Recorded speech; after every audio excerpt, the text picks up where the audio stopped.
Splash FM 105.5.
Good afternoon and welcome to Talking Points. It's a Tuesday, the 26th day in the month of March 2019.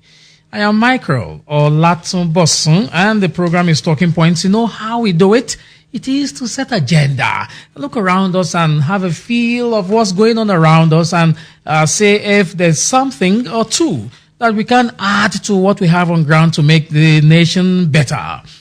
I am for development. I am for anything that contributes to the advancement of the course of humanity. And that's why we set up this program to set agenda. Anything that is trending, anything that we believe that will make humanity better. We're all for it. And let's do that business right away on the program today. Okay, so within last week, there is this thing that I saw on the internet. It has to do with this Nigerian who invented a certain machine, a certain scanner. It's called the RxAll scanner. It's a nano scanner that beat about 4,500 entries across 119 countries to win the deep tech challenge across the world. It's more like an Oscar for this invention. The name is Adebayo Alonge, and he happens to be the first African to have achieved this feat. What is this feat all about? I'll be letting you in on that on the program today. All right, and it's still Talking Points on Splash FM.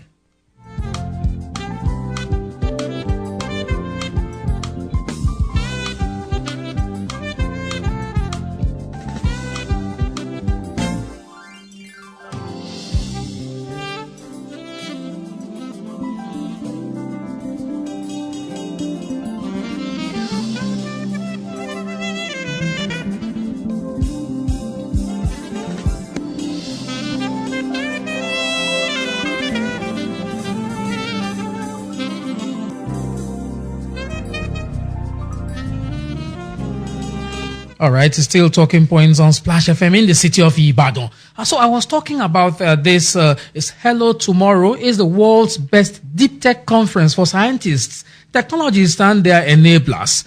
And this Nigerian, okay, so we're proud to say he's a Nigerian. In fact, we're prouder to say he's from Ibadan. So this Ibadan-born Nigerian who has made Africa proud at a global challenge for his invention that saves lives by detecting fake drugs. As a matter of fact, from his testimony, it happened that he himself had been a victim of fake drugs. As a matter of fact, he almost died as a result. So he said that this ambition, this dream, was kick-started at that time when he was able to escape, the scourge of fake drugs. And he made the commitment to himself that he will be working on something that will help to save lives and also help us to get some reprieve from fake drugs all over the world. All right. So it is on record that in millions, in hundreds of thousands and millions, people all over the world are dying from this scourge of fake drugs. And in this conversation, Adebayo Alonge talked to me about his encounter with fake drugs, his encounter with NAFDAC, and his feeling of elation on winning this Oscar. So I'd like you to listen to my conversation with him now. This is it, okay? I'll be back after now. It's still Talking Points on Splash FM in the city of Ibadan. My conversation with Adebayo Alonge. I'm speaking with Adebayo Alonge. Is the first African to win the global challenge for his invention that saves lives by detecting fake drugs. Adebayo Alonge, welcome to Talking Points. Thank you so much. It's my pleasure to be on Talking Points today. And congratulations on your victory or your invention coming tops in this competition that had over 4,500 applications from 119 countries. Let's talk about this feat of yours. How did you feel when you were announced winner of this Oscar? Yes, I was so excited, and I was excited primarily for two reasons. The first is that it took a lot of hard work and sacrifice to win the competition. As you said earlier, I was competing against 4,500 startups from 119 countries. So I really had to be on top of it, and we had to be able to deliver a top performance over the 6 months period that the competition lasted. So that's why, firstly, I was really happy about having proven myself and my team. The second reason why I was also excited was that it was also a big win for science in Africa on the global stage, because it was essentially, as the first African winning this competition, it showed to the world that scientific inventions and innovations from Africa are globally applicable. And so I was so happy about that. And so these were the two reasons why I was so happy about, or how I felt about winning the competition. Let's talk about this, your invention. It's called RxAll. Can you talk to me about it? What exactly is it? Yes, so primarily it's a quality assurance tool that enables anybody use their mobile phones to test the quality of a drug in under 20 seconds. In the past, what used to happen was that we had very large spectrometers or handheld quality assurance tools that were $30,000, $40,000 and above, and which were usually used either by people like the NAFDAC inspectors or in the quality assurance labs. Now, what we have done at RxAll is that we've invented a special type of AI sensor that's essentially able to miniaturize what used to be a benchtop spectrometer and make that available into a tiny handheld nanoscanner that then works with an AI algorithm that gives you information about the drug and its quality on your mobile phone. So this is essentially what the platform is about. This is essentially how the platform works and how artificial intelligence here works. Just in summary, artificial intelligence in itself, it's a way of encoding human intelligence in software. And so essentially you can use software to replace all of the intelligent things that human beings used to do in the past. So in our case, we're using it to do a reading, a highly specialized reading of spectral signatures or of molecular fingerprints of drug substances that used to be done by highly trained professionals in the past. I'm still speaking with Adebayo Alonge, the first African to win the global challenge for his invention that saves lives by detecting fake drugs. It's called RxAll Scanner. Let me ask you, when I saw the video on the internet when you were announced as the winner of this award, it was a very emotional one for you. There was a statement you made that I thought I should ask. You said you are trying to make sure that nobody dies anymore from fake drugs. Tell me, what exactly inspired this invention of yours? Was it a personal experience or something? Yes, it was a personal experience. Sometime around 15 years ago, I was in a coma for a number of days because of a fake drug that I purchased in Ibadan. It was essentially to treat asthma, and I got Ventolin tablets, 4 milligrams I took in the afternoon and at night. Unfortunately, in the morning, I did not wake up. Ooh. And I had fluid pouring into my lungs, and I had to be on life support for a number of days. After there was, because usually when there's adverse drug reactions like that, there has to be an investigation in the hospital as to what it is.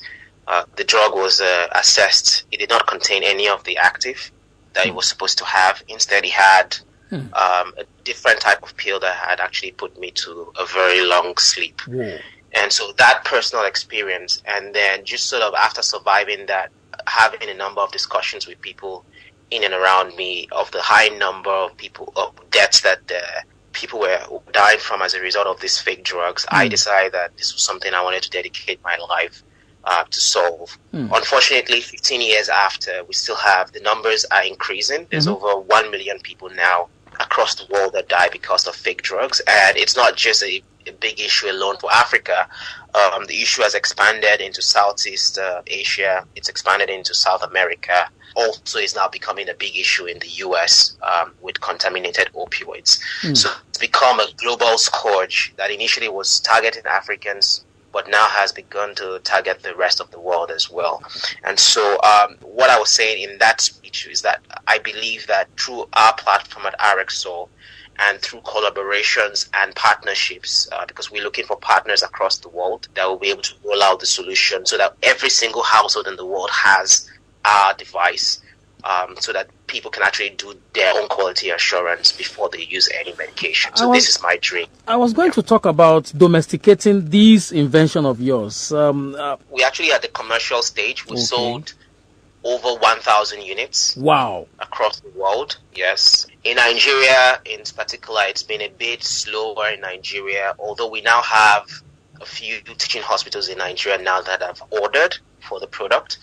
In Nigeria, it's been slower because Nigeria has a specific decree that makes any quality assurance the purview of NAFDAC. And so the approach we took in Nigeria was to get it initially into the hands of the hospitals and pharmacies, but then they were scared because the decree says that all quality assurance in Nigeria can only be done by NAFDAC. And so what that meant is that we had to then go back to NAFDAC and start with NAFDAC. And so that's why it's been slower in Nigeria in particular.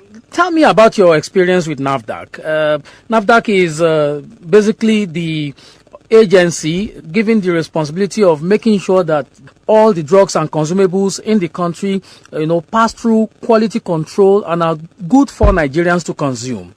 Tell me your experience with NAFDAC. How receptive has NAFDAC been in this your project? I mean, NAFDAC is a bureaucratic organization, and nothing moves in NAFDAC except if the DG approves it. And there's a number of gatekeepers to the DG. So we've been trying to reach out to the DG since last year, August. I was of 2018. Of 2018, yeah. Okay. And I would say it's only until last week that we've gotten actually the first response directly from her. So you can imagine it's taking almost 8-9 months to really get through the gatekeepers to her. So the other sort of deputies to her are really interested in the project, but there is a number of competing interests in the organization. So that sort of delays the process. What do you mean by competing interests? Would you like to talk to me about it? In the sense, in the sense that people want to be, because it's a bureaucratic organization, people want to be carried along. And everybody in the organization needs to be on the same page before it gets to the DG. So like there's a number, there are about 6 directorates in NAFDAC, and each of those directorates have their own individual heads. So for the DG to be brought up to speed to it, all of the other directorate heads need to be informed and aligned. So that's why I'll say that it's a bureaucratic organization. We have actually had to work from the bottom up to get to the DG. But so far, there's been openness and there's been interest in using the solution. It's just that the uptake has been very slow. I'm interested in pressing further in this matter. Is anybody asking for inducement at NAFDAC? No, nobody's asking for inducement. The thing that they are asking for is essentially to make sure that the product has relevance to the organization and that we're able to support them as soon as they start using it. They don't want a situation where they take on the solution and then they are left on their own. I think they've been burnt badly in the past from previous vendors in different areas. And so there's a lot of that due diligence and validation that takes place internally across the organization. And that itself has been what has been happening. And I say that's what has actually delayed uptake. Can I venture to say, perhaps this your invention, the RxAll scanner, may put some people's job at risk at NAFDAC, I mean. Maybe that's why there is some kind of mild opposition. Well, there could be, but the way we have built it out is beyond just the quality assurance tool itself. There are two other major features that might, in a way, be scary to some people in the organization. The first feature here is what we call the heat map. So with the heat map, it shows in real time where all the bad drugs are showing up in the country. Okay. It shows who the suppliers of those bad drugs are. It shows who the pharmacies that have supplied those bad drugs are. So it shows the bad batches of those drugs. Another feature is that any scan that happens is time-stamped and dated permanently. Okay. So it's impossible for an inspector to see a bad drug and after getting a bribe, deciding that it's going to let it go. That's not going to happen because the result is permanently in the record, and those records are made available or will be made available directly to the NAFDAC control center. So these two features alone might really make it very difficult for any sort of corrupt official within NAFDAC to bypass the pharmacovigilance or the drug testing process at the ports or at the various pharmacies, because the records are there and it's permanent. So I don't know if that could be maybe one reason why there might be some resistance, but that's the reason it hasn't shown up as that being the reason. From my experience with NAFDAC so far, everybody has been really interested. I remember the last meeting I had in November with them. One of the men in Abuja was like, they have seen a number of solutions, and in his own words, like he was like, I'm not going to kid you. This solution you have brought to us is the best I have ever seen in my life. Wow. And I've been in NAFDAC for over 25 years. Wow. You know, this is a statement. So we've gotten that kind of interest within NAFDAC. Everybody, whether it's in the Lagos office or in the Abuja office, people have been very receptive of the solution. It's just that it's bureaucratic and it takes time to get everybody on board. And so that's what we have been facing. In your own estimation, would you say that the technological or ICT framework on ground in Nigeria will be compatible with your RxAll scanner? Yeah, the ICT framework in Nigeria specifically looks around data management, actually localizing data management in Nigeria, also looks at local inputs to the ICT innovation. In Africa as a whole, our head office operating in Africa is in Ibadan. Wow. And it's from Ibadan. We actually do all our exporting to the rest of Africa. So that in itself, we already sort of contributed to the GDP of Nigeria in the ICT sector. Wow. So it is in the interest of Nigeria to get NAFDAC to use the solution, because once NAFDAC is on board, and this is the question, when we sold into Ghana, for example, the Ghana FDA was asking us, has Nigeria bought this? You know, it's like, no, we are still discussing with Daniel, oh, your country has even bought it and you're selling to us. You know, so it's really is the case of the prophet being celebrated outside of his hometown. You know, so, but in any case, the point is that as soon as NAFDAC takes it up, it opened the floodgates. Like now that we're selling 3, 4, 5 units in some West African countries, 2, 3 units in some East African countries. I see as soon as NAFDAC buys into this, we'll be able to sell hundreds of units across the country. And that is across Africa, and that in itself would be bringing in export income into the Nigerian economy. Do you have collaborators outside of Africa? I know that you did this in conjunction with some other persons. Are there really key collaborations that you're working on? Yeah, so in terms of collaborations on the distribution end, we have collaborators in Southeast Asia. So there's a country known as Myanmar, former Burma. We have one of the largest pharmacy franchises there that distributes platform in that region, and they have distributed it to the country FDA in Myanmar, to country FDAs and hospital systems in Laos and Cambodia. At the moment now, we've also signed on a distribution arrangement with a company based out in Colombia for South America, and we're also now currently discussing with another distributor in Dubai for the Middle East. So yes, we do have a number of collaborators on the sales and marketing side. On the technology development side, we have our programming team that is based out in Ibadan, and then we have our data science lab that is based out in the US. And these two teams, we do all of the front end, back end programming out in Ibadan, and we do all of the AI programming in the US. And these two teams are working together as a sort of distributed team. So in that sense, yes, we do have collaborators internationally, both on the sales and marketing side as well as on the technology development side. And we're consistently looking for new partners, both within Nigeria and the rest of the world as well. New distribution partners, new collaborators as well across the world, both in Nigeria and outside of. You have some soft spot for Ibadan. I observed that you studied in University of Ibadan. Yes. What is the attraction with Ibadan?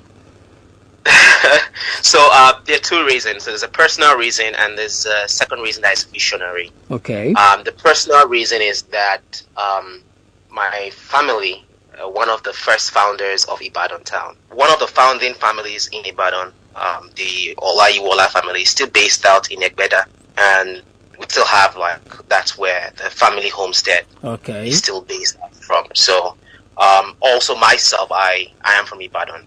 Besides even just family history, right? That attraction personally, I'm thinking continuously ways in which I can continue to contribute and build the economy of Ibadan. So that is the personal attraction. On the second hand is the visionary attraction. So I have business training at Yale and also public policy training at Harvard. And one of the two things that we look at in these two schools is clusters, or approach to economic development using cluster formation. And if you look at Ibadan is very unique in the sense that I look at some other similar clusters in the US, and Ibadan has those kind of similar cluster formation elements. The first element is that you have in Ibadan a very high concentration of research higher institutions. So there's the University of Ibadan, there is the Polytechnic of Ibadan, and there is the University College Hospital. All situated within 30-40 kilometers of one another. That in itself is a cluster for high-tech companies to develop out from, because you can work with the academics in UI.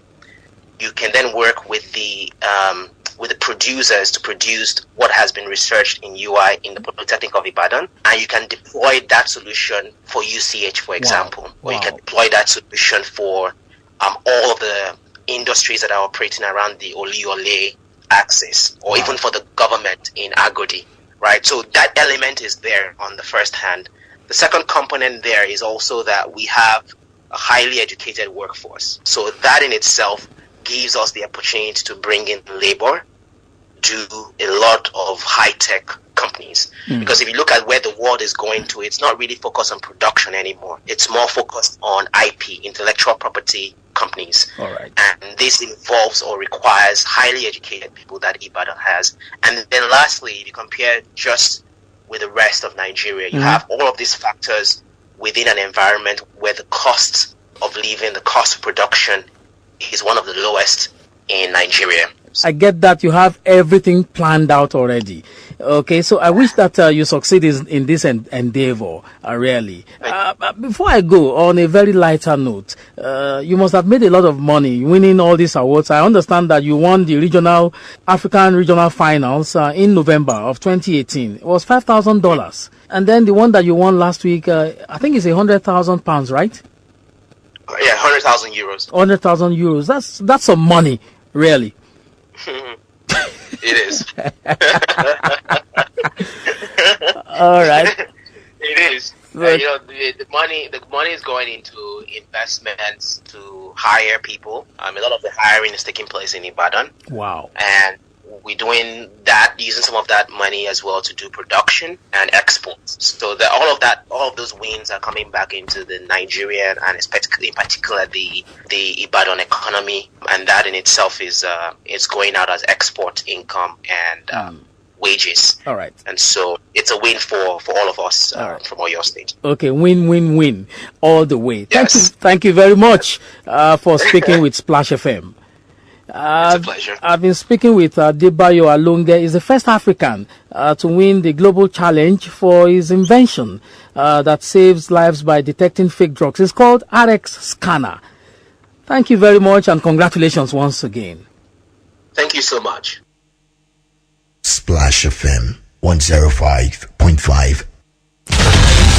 The moment is finally here to hit the 42-kilometer track at the 11th edition of the Power Oil Splash FM Ibadan City Marathon Race 2019.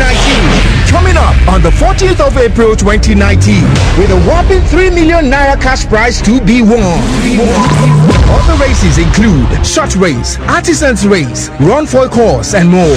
Forms are available for free on www.ibadoncitymarathon.com or at the Federal Ministry of Youth and Sports, Southwest Zone, Obafemi Awolowo Stadium, Liberty Road, Ibadan. The Power Oil Splash FM Ibadan City Marathon Race 2019. Supported by Kerom Lee Gym and Fitness Center, Paris Bakery, Moonrow Glucose D, Elo Waters, Solar Motels, and Lifestyle Restaurant and Lounge.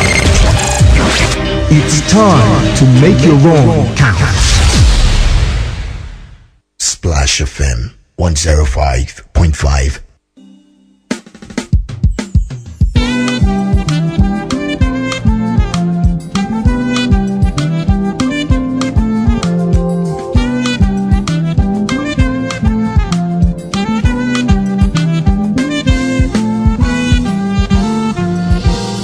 Right, it's still talking points on Splash FM in the city of Ibadan. That was my conversation with Adebayo Alonge. That's a young Nigerian who won the global Oscar. It's called the Deep Tech Oscars for 2019 with his invention that detects fake drugs. It's called RxAll scanner, a nano scanner for that matter. There's something special about that guy. He almost died about 15 years ago on account of fake drugs. And he made a commitment that he would help the cause of humanity by inventing a machine, so to speak, that will help to detect fake drugs. So I like that conversation to challenge all of us. He talked to me about how he went about this vision of his. He talked about his encounter with NAFDAC. He also talked about collaborations and the rest of it. He told me that he sold about 1,000 units globally already and is looking for opening the frontiers in Africa, particularly with Nigeria leading the pack. And there's something special about Ibadan that he mentioned there. So large concentration of research institutions. But the question for me is how far and how well are we maximizing this mileage that these research institutions, our proximity to these research institutions in Ibadan are bringing to the table? I guess that it's something we need to begin to consider. All right. So there's something for everybody in that, isn't it? So if you've had an encounter in any way, how are you making this encounter count? for humanity. That's just the basics there. It's not about the money. It's about making sure that something saves lives. And that's the life of this man called Adebayo Alonge. I hope you enjoyed that conversation I had with him.